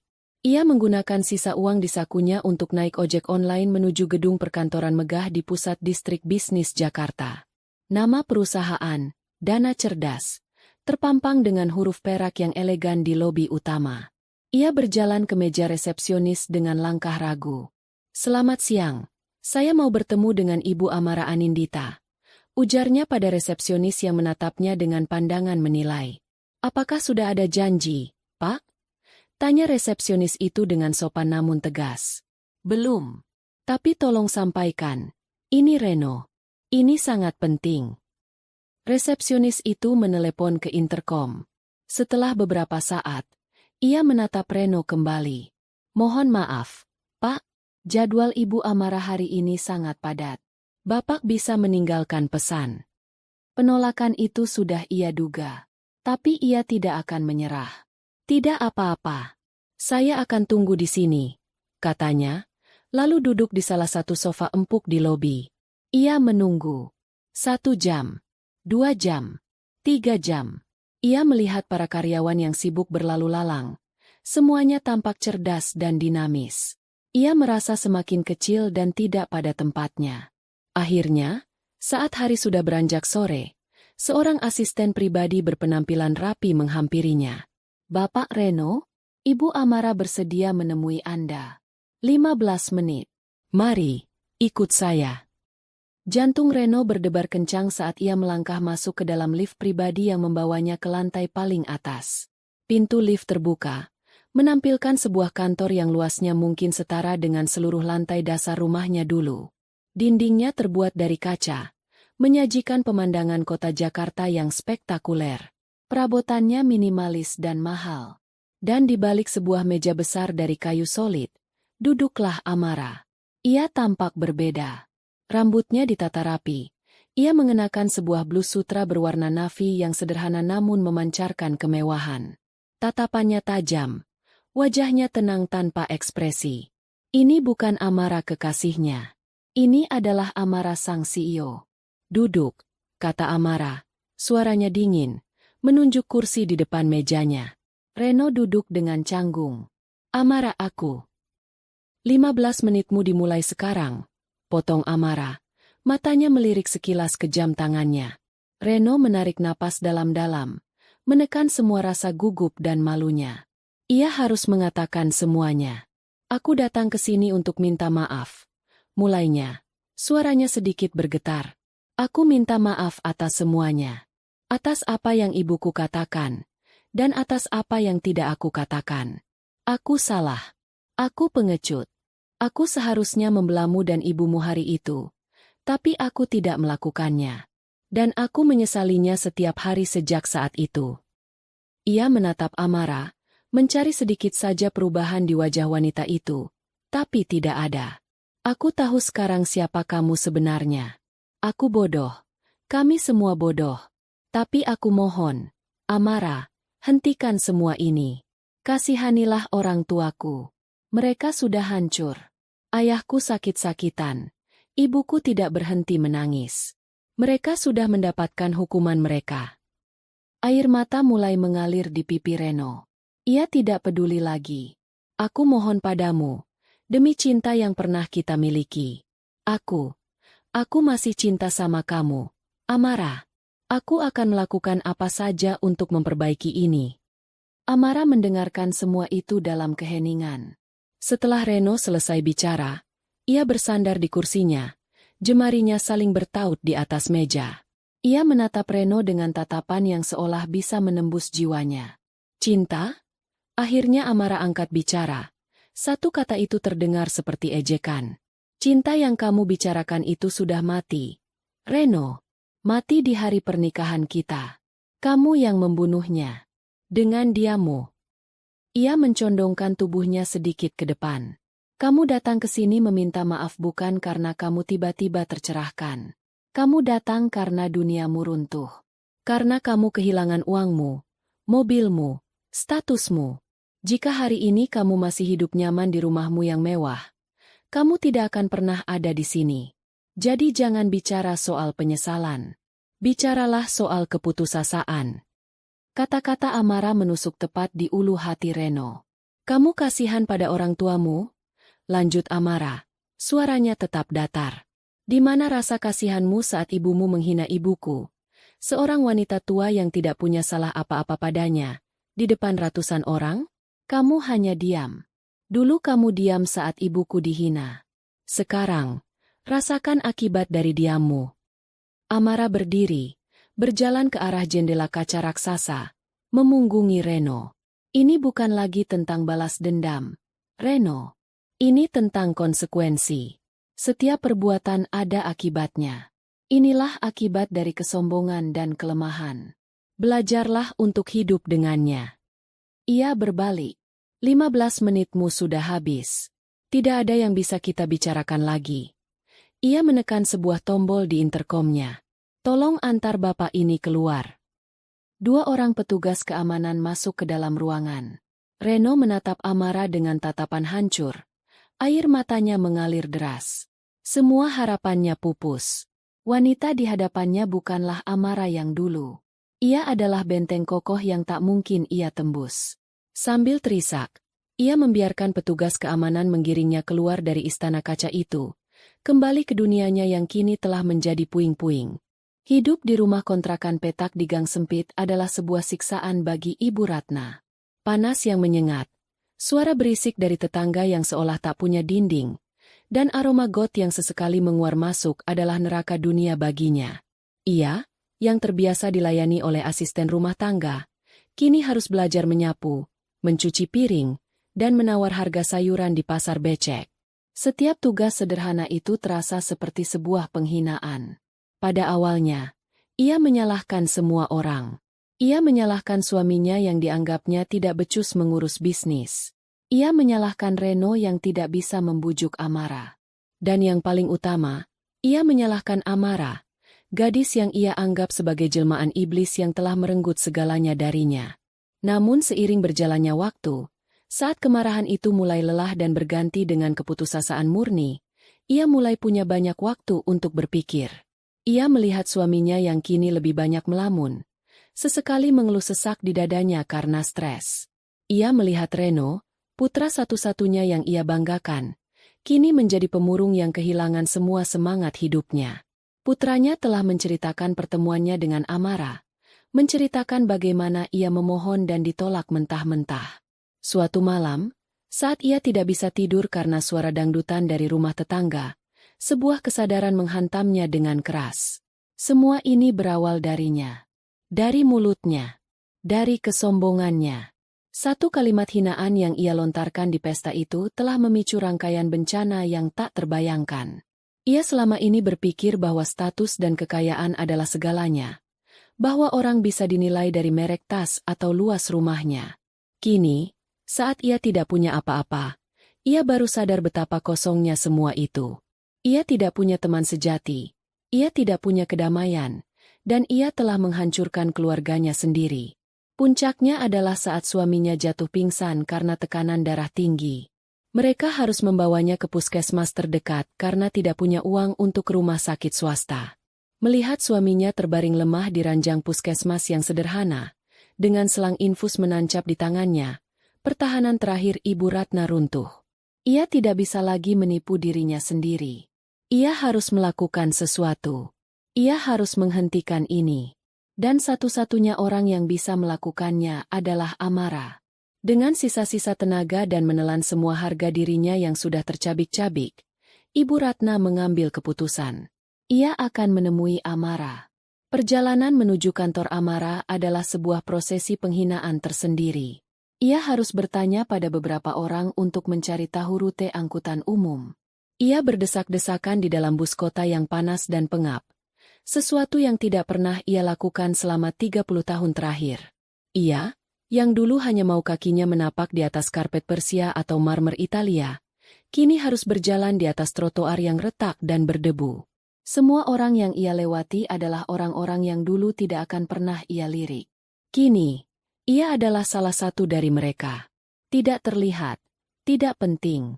Saat ia akhirnya tiba di depan gedung pencakar langit yang menjulang itu, ia merasa seperti seekor semut yang mencoba masuk ke istana. Dengan langkah gemetar, ia masuk ke lobi yang dingin dan mewah. Ia mendekati meja resepsionis, merasa semua mata menatap pakaiannya yang sederhana dan sedikit kusam. Saya mau bertemu dengan Ibu Amara, ujarnya pada resepsionis. Suaranya nyaris berbisik. Sama seperti Reno, ia mendapatkan jawaban standar. Maaf, Bu, sudah ada janji. Belum. Tolong sampaikan saja. Ini Ratna Herlambang. Ibunya Reno. Saya mohon. Ia menekankan kata, mohon, dengan seluruh keputusasaan yang ia miliki. Resepsionis itu menatapnya dengan aneh. Mungkin mengenali namanya dari berita viral beberapa waktu lalu. Setelah berbicara singkat melalui interkom, wanita muda itu menatap Ibu Ratna kembali. Ibu Amara akan menemui Anda. Silahkan tunggu sebentar. Ibu Ratna tidak disuruh menunggu di lobi. Ia langsung diantar naik ke lantai teratas. Setiap meter lift yang naik terasa seperti menambah beban di pundaknya. Saat pintu lift terbuka, ia melihat kantor yang sama yang telah diceritakan oleh Reno. Sebuah ruang kekuasaan yang terasa begitu mengintimidasi. Amara sedang berdiri di dekat jendela, membelakanginya. Ia tidak berbalik saat Ibu Ratna masuk. Ada perlu apa? Tanya Amara, suaranya dingin, memantul di kaca jendela. Ibu Ratna menelan ludah. Ia berjalan mendekat dengan langkah ragu. Amara saya. Ia tidak sanggup lagi. Pertahanannya jebol. Ia jatuh berlutut di lantai marmer yang dingin itu, dan tangis yang selama ini ia tahan meledak tanpa bisa dikendalikan. Saya minta maaf, Amara. Isaknya, suaranya parau. Saya minta maaf. Saya tahu saya salah. Saya sombong. Saya jahat. Mulut saya tidak punya kendali. Saya telah menghina kamu, dan yang paling parah, saya telah menghina ibumu yang begitu baik. Tidak ada alasan untuk perbuatan saya. Saya hanya buta. Buta oleh kesombongan dan gengsi. Ia menundukkan kepalanya hingga dahinya hampir menyentuh lantai. Saya mohon, Amara, ampuni saya. Hentikan semua ini. Suami saya sakit. Anak saya hancur. Kami sudah tidak punya apa-apa lagi. Hukuman ini terlalu berat. Saya tidak tahan lagi. Nak, saya mohon. Amara tetap diam selama beberapa saat, membiarkan isak tangis Ibu Ratna mengisi keheningan kantornya. Kemudian, ia perlahan berbalik. Ia menatap wanita yang sedang bersimpuh di hadapannya. Wanita yang dulu menatapnya dengan penuh penghinaan, kini terbaring di kakinya seperti tumpukan kain lep. Tidak ada kemenangan di mata Amara. Tidak ada kepuasan. Yang ada hanyalah kekosongan yang dingin. Berdirilah, kata Amara. Suaranya tetap datar. Saya tidak butuh Anda berlutut di hadapan saya. Dengan gemetar, Ibu Ratna mencoba berdiri, dibantu oleh asisten Amara yang sejak tadi berdiri diam di sudut ruangan. Anda datang ke sini meminta maaf pada saya, lanjut Amara, berjalan mendekat. Tapi maaf dari Anda tidak ada artinya untuk saya. Jantung Ibu Ratna mencelos. Habislah sudah. Ini tidak pernah tentang saya, kata Amara. Matanya menatap lurus ke mata Ibu Ratna yang bengkak. Ini tidak pernah tentang uang. Ini tidak pernah tentang pernikahan yang batal. Ini tentang seorang wanita tua yang datang dengan tulus ke hari bahagia putrinya, dan harus pulang dengan hati yang hancur karena dihina di depan umum. Amara berhenti sejenak, membiarkan kata-katanya meresap. Satu-satunya orang yang bisa memberikan Anda pengampunan, satu-satunya orang yang permintaan maaf Anda berarti untuknya, adalah orang yang telah Anda sakiti. Maksudmu? Bisik Ibu Ratna. Jika penyesalan Anda ini tulus, kata Amara, nadanya menjadi sangat serius. Jika permohonan Anda ini bukan sekadar cara untuk mengembalikan kehidupan nyaman Anda, maka buktikan. Saya mau Anda datang ke rumah ibu saya. Anda temui dia, tatap matanya, dan minta maaflah kepadanya. Amara mencondongkan tubuhnya lebih dekat. Bukan sebagai Ratna Herlambang sang sosialita. Bukan sebagai ibu dari Reno. Tapi sebagai seorang manusia yang telah berbuat salah kepada manusia lain. Lakukan itu dengan jujur dari dasar hati Anda. Hanya itu. Hanya itu satu-satunya syarat saya. Ibu Ratna terpaku. Menghadapi Ibu Wati. Itu adalah hal terakhir dan yang paling menakutkan yang bisa ia bayangkan. Itu berarti ia harus menatap langsung pada sumber dari semua penderitaannya, dan mengakui dosanya di hadapan korban yang sesungguhnya. Setelah itu, apakah kamu akan menghentikan ini semua? Tanyanya dengan suara bergetar. Lakukan dulu. Jawab Amara tegas. Buktikan dulu ketulusanmu. Sisanya, kita lihat nanti. Amara melangkah mundur, memberi isyarat bahwa pertemuan telah usai. Sekarang, silakan pergi. Pikirkan baik-baik apa yang akan Anda lakukan. Ibu Ratna berjalan keluar dari kantor itu dengan perasaan campur aduk. Ia merasa sedikit lega karena ada jalan keluar. Namun jalan itu adalah jalan yang paling terjal dan paling memalukan baginya. Ia berdiri di depan gedung megah itu, menatap lalu lintas kota yang sibuk. Ia tidak punya pilihan lain. Demi suaminya, demi putranya, dan demi sisa-sisa kewarasannya, ia harus melakukannya. Ia harus menaklukkan iblis terakhir, harga dirinya sendiri, dan menghadapinya di depan wanita yang telah ia hancurkan hatinya. Seminggu setelah pertemuannya dengan Amara, Ibu Ratna hidup dalam limbo.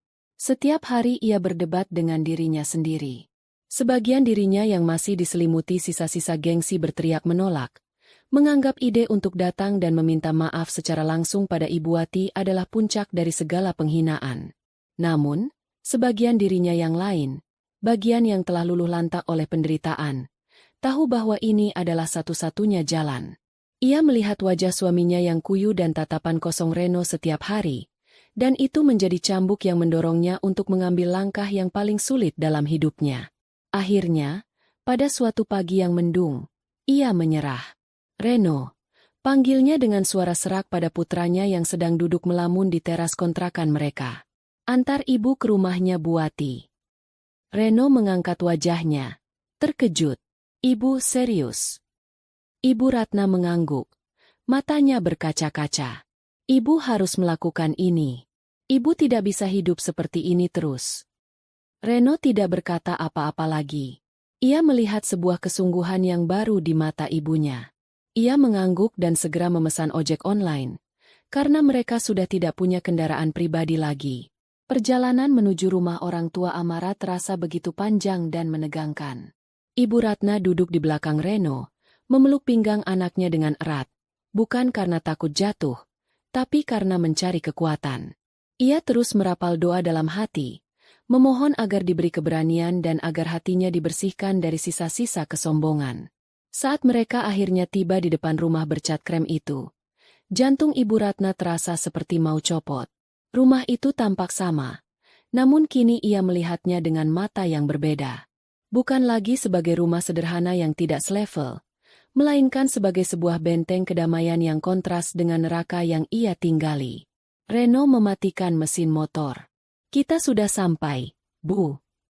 Mereka berdiri di depan gerbang yang tertutup selama beberapa menit, mengumpulkan keberanian.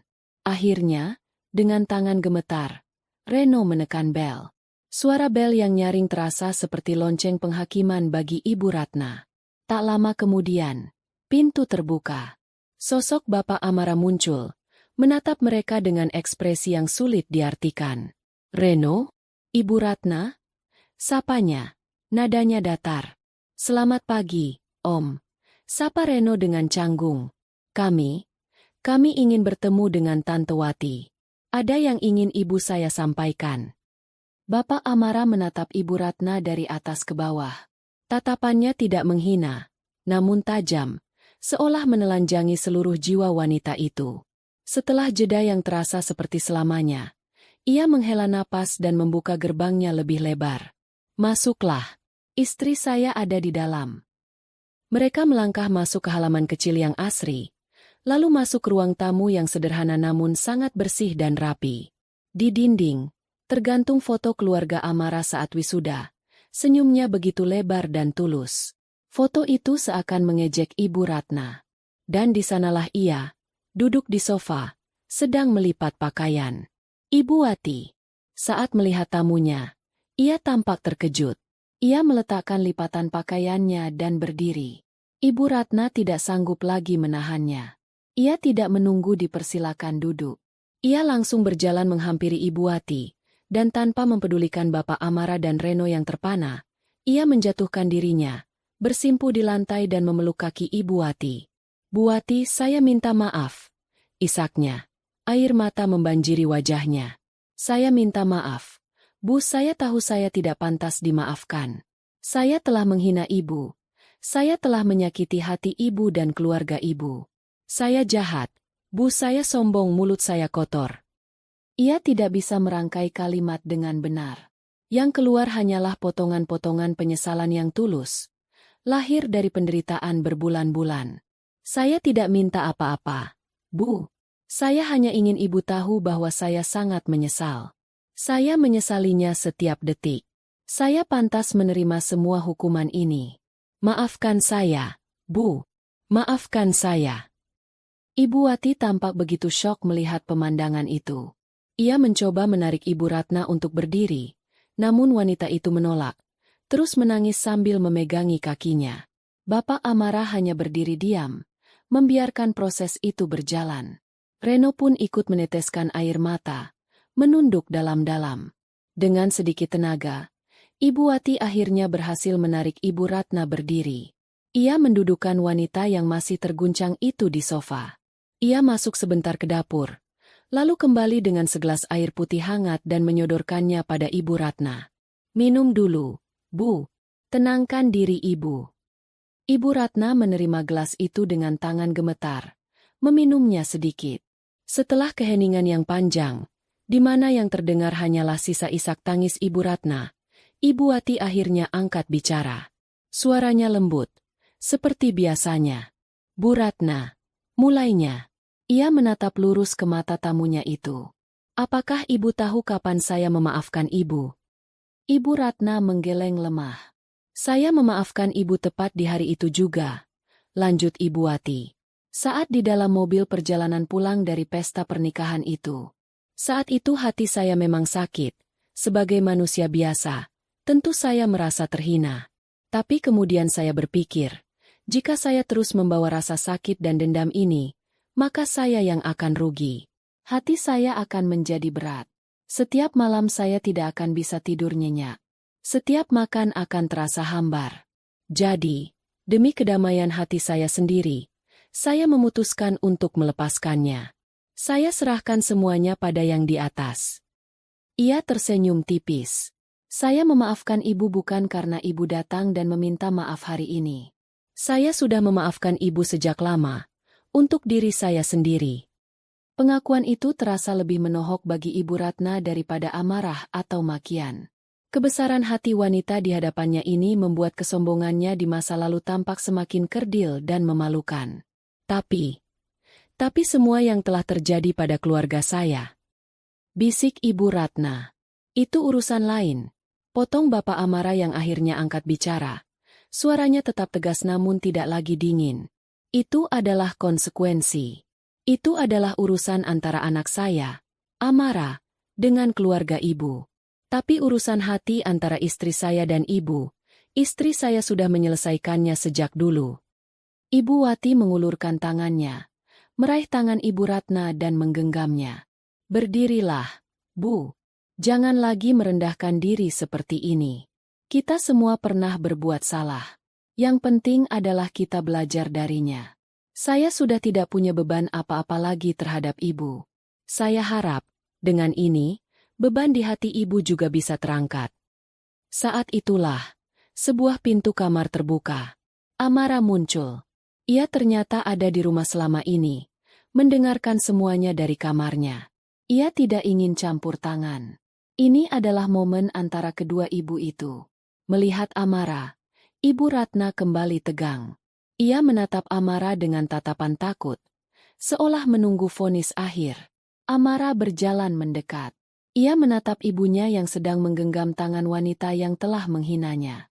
Ia melihat ketulusan di mata ibunya, sebuah ketulusan yang memancarkan kekuatan luar biasa. Lalu ia menatap Ibu Ratna, yang kini tampak seperti manusia yang rapuh dan kalah. Api balas dendam di dalam hati Amara yang selama ini berkobar hebat, perlahan-lahan padam. Disiram oleh kelembutan dan kebesaran hati ibunya. Ia menyadari sesuatu. Tujuannya bukanlah untuk melihat Ibu Ratna menderita. Tujuannya adalah untuk mengembalikan harga diri ibunya. Dan hari ini, harga diri itu telah terpulihkan dengan cara yang paling indah. Bukan dengan uang, bukan dengan kekuasaan, tapi dengan sebuah pengakuan tulus dan pengampunan yang membebaskan. Amara tidak tersenyum. Tapi tatapannya yang sedingin es kini sedikit menghangat. Ia tidak mengatakan, "Saya maafkan Anda." Ia tidak perlu. Ia hanya mengangguk pelan ke arah Ibu Ratna. Sebuah anggukan yang menandakan bahwa semuanya telah selesai. Hutang telah lunas terbayar. Perang telah berakhir. 6 bulan berlalu sejak hari yang penuh air mata di ruang tamu rumah keluarga Amara. Musim telah berganti. Begitu pula dengan kehidupan orang-orang yang terlibat dalam drama itu. Badai telah reda, menyisakan langit yang bersih dan kesempatan untuk menumbuhkan tunas-tunas baru di atas tanah yang telah porak-poranda. Amara tidak mengembalikan kekayaan keluarga Herlambang. Ia tahu, itu hanya akan membuat mereka kembali ke kebiasaan lama. Pelajaran yang mereka dapatkan dengan susah payah akan menjadi sia-sia. Namun, ia bukanlah monster. Setelah melihat ketulusan penyesalan Ibu Ratna dan kehancuran keluarganya, ia melakukan satu hal kecil secara anonim. Melalui salah satu koneksinya, ia mengatur agar Bapak Anwar, yang kini kesehatannya mulai pulih, mendapatkan tawaran pekerjaan sebagai manajer pengawas di sebuah proyek konstruksi skala menengah. Gajinya tidak besar, namun cukup untuk hidup layak dan, yang terpenting, mengembalikan harga dirinya sebagai seorang pria dan kepala keluarga. Untuk Reno, Amara memberinya jalan yang lebih terjal. Ia mengatur agar Reno diterima bekerja di salah satu gudang logistik milik rekanan perusahaannya. Sebuah pekerjaan kasar yang menuntut fisik dan disiplin. Amara ingin Reno belajar arti kerja keras dari titik paling bawah, merasakan bagaimana rasanya mendapatkan uang dari keringatnya sendiri. Sebuah proses pendewasaan yang tidak pernah ia dapatkan seumur hidupnya. Keluarga Herlambang kini tinggal di sebuah rumah sederhana di pinggiran kota. Mereka hidup pas-pasan, namun anehnya, suasana di dalam rumah mereka terasa lebih hangat. Tidak ada lagi kepura-puraan. Ibu Ratna telah berubah total. Ia menjadi wanita yang lebih pendiam, lebih rajin beribadah, dan sangat menghargai setiap rupiah yang dihasilkan oleh suami dan anaknya. Mereka sedang dalam proses penyembuhan, membangun kembali hidup mereka di atas fondasi kejujuran dan kerendahan hati. Sementara itu, kehidupan Amara sendiri mencapai puncak baru. Perusahaannya, Dana Cerdas, berhasil mendapatkan suntikan dana raksasa dari investor internasional, membuatnya menjadi salah satu unicorn teknologi termuda di Asia Tenggara. Namun, kesuksesan itu tidak lagi terasa sama. Api ambisinya tidak lagi didorong oleh keinginan untuk membuktikan sesuatu atau untuk membalas dendam. Ia kini bekerja dengan tujuan yang lebih jernih, untuk menciptakan dampak positif. Kedamaian batin yang ia temukan setelah perang berakhir membuatnya menjadi pemimpin yang lebih baik. Ia lebih sabar, lebih bijaksana, dan lebih peduli pada timnya. Ia tidak lagi menyembunyikan identitasnya. Ia membiarkan dunia tahu siapa dirinya. Namun ia tetap memegang teguh prinsip kesederhanaan dalam kehidupan pribadinya. Hal terbesar yang ia lakukan adalah mewujudkan sumpahnya pada sang ibu. Ia mendirikan sebuah yayasan yang ia beri nama, Yayasan Pelitawati. Yayasan ini tidak bertujuan untuk mencari publisitas. Peluncurannya pun diadakan secara sederhana di sebuah balai warga, dihadiri oleh para penerima manfaat pertama. Misinya adalah memberikan beasiswa pendidikan bagi anak-anak dari keluarga kurang mampu, terutama yang dibesarkan oleh ibu tunggal, serta memberikan modal usaha kecil bagi para wanita yang ingin mandiri. Di hari peluncuran itu, Amara memberikan sambutan. Ia tidak berbicara tentang bisnis atau teknologi. Ia berbicara tentang ibunya. Kekayaan saya yang sesungguhnya bukanlah angka yang tertera di rekening bank saya, ujarnya di hadapan hadirin. Kekayaan saya yang sejati adalah seorang ibu yang mengajari saya bahwa harga diri tidak bisa dibeli, bahwa kebaikan adalah kekuatan terbesar, dan bahwa pengampunan adalah jalan menuju kebebasan. Yayasan ini adalah perpanjangan dari cintanya. Semoga bisa menjadi pelita kecil yang menerangi jalan bagi banyak orang, seperti beliau yang selalu menjadi pelita dalam hidup saya. Ibu Wati, yang duduk di barisan depan dengan kebaya sederhananya, meneteskan air mata haru. Ini adalah hadiah terindah yang pernah ia terima seumur hidupnya. Cerita ini berakhir pada suatu sore yang cerah. Beberapa minggu setelah peluncuran yayasan itu, Amara sengaja pulang kerja lebih awal dan langsung menuju rumah orang tuanya. Ia menemukan ibunya sedang duduk santai di teras belakang yang telah ia renovasi menjadi sebuah taman kecil yang rimbun dan asri. Di atas meja, tersedia 2 cangkir teh melati hangat dan sepiring singkong goreng. "Loh, sudah pulang, Enduk?" Sapa Ibu Wati dengan senyumnya yang khas. "Iya, Bu. Sengaja, kangen teh buatan Ibu," jawab Amara sambil duduk di kursi rotan di seberang ibunya. Mereka duduk dalam keheningan yang nyaman selama beberapa saat, menikmati semilir angin sore dan aroma bunga Kamboja dari sudut taman. Tidak ada lagi bayang-bayang masa lalu yang kelam. Tidak ada lagi amarah yang terpendam. Yang ada hanyalah kedamaian. "Gimana kabar Reno dan keluarganya?" tanya Ibu Wati pelan. Sebuah pertanyaan yang baru berani ia tanyakan sekarang. Amara menyeruput tehnya. "Mereka baik-baik saja, Bu. Mereka sedang berjuang. Itu yang terbaik untuk mereka." Ibu Wati mengangguk mengerti. "Syukurlah. Semoga mereka selalu diberi kekuatan." Amara tersenyum. Ia menatap wajah ibunya yang teduh, diterpa cahaya senja. Wajah yang sama yang ia lihat di hari pernikahannya yang hancur. Namun kini, senyum di wajah itu terasa begitu penuh, tanpa beban, tanpa kesedihan yang tersembunyi. Ia menyadari bahwa perjalanan panjangnya yang penuh amarah dan strategi balas dendam yang rumit, pada akhirnya hanya membawanya kembali ke titik ini, duduk di teras rumah bersama ibunya, merasakan kedamaian yang tidak bisa dibeli dengan uang sebanyak apapun. Ia telah menang, bukan dengan menghancurkan musuhnya, tetapi dengan menemukan kembali dirinya sendiri melalui kebesaran hati ibunya. "Tehnya enak, Bu," kata Amara lembut. "Tentu saja. jawab Ibu Ati sambil tertawa kecil. Kan dibuatnya pakai cinta. Amara ikut tertawa. Di tengah taman kecil itu, di bawah langit senja yang mulai memerah, fajar yang baru telah benar-benar merekah dalam hidupnya.